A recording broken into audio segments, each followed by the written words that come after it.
Comme il est de coutume les lundis, l'enceinte de l'église des Assemblées de Dieu, Sion de Zaktouli, était encore pleine de personnes venues de divers horizons dans le but de briser les jougs étrangers qui pèsent sur leur vie au nom de Jésus.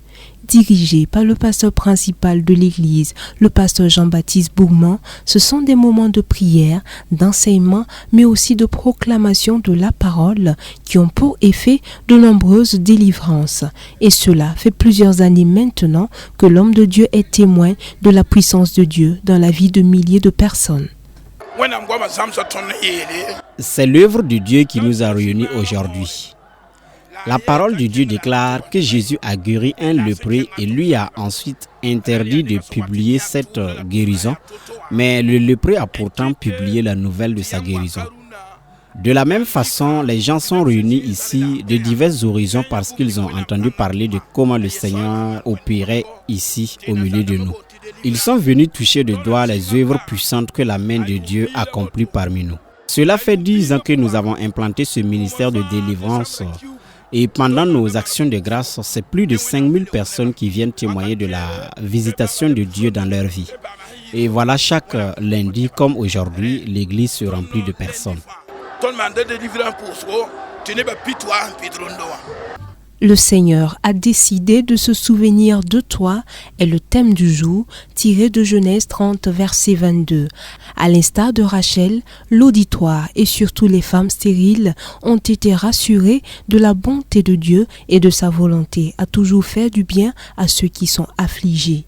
Une exhortation qui a suscité la foi des participants enthousiasmés de voir l'exaucement à leurs requêtes. Vraiment, j'ai beaucoup apprécié parce que ma vie a été bouleversée, impactée.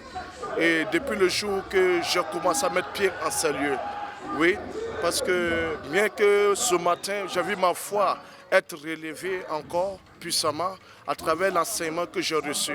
Voilà. Donc j'ai compris qu'à travers la vie de Rachel a rendu grâce à Dieu après avoir reçu le miracle de Dieu. Et je sais aussi que l'Éternel suffira mon miracle, afin que dans les jours prochains, je puisse venir en Seigneur pour témoigner de sa gloire. Donc j'invite à tous ceux-là vraiment qui sont dans des situations difficiles aussi, dans des situations comme Rachel, qui avait besoin de cet enfantement, qui avait besoin de l'attouchement du Saint-Esprit. J'invite à toutes ces femmes d'ouvrir leur cœur vraiment à l'Éternel, afin de recevoir aussi leur miracle aussi en Christ Jésus. Des témoignages, il y en a aussi eu, des stériles désormais fécondes, des malades guéris et des oppressés libres, toutes choses qui contribuent à magnifier encore le nom de l'Éternel. Seigneur, quand j'avais des maux de cœur, et c'est comme si on pinçait le cœur. Je suis dans la joie car le Seigneur m'a guéri et je dis merci à Dieu. Nous bénissons Dieu pour tout ce qui se passe ici. Il est clair que ce n'est pas l'œuvre d'un homme, mais c'est la main de Dieu elle-même qui opère. De voir les larmes des autres essuyées par l'exaucement de leurs prières est une réelle joie.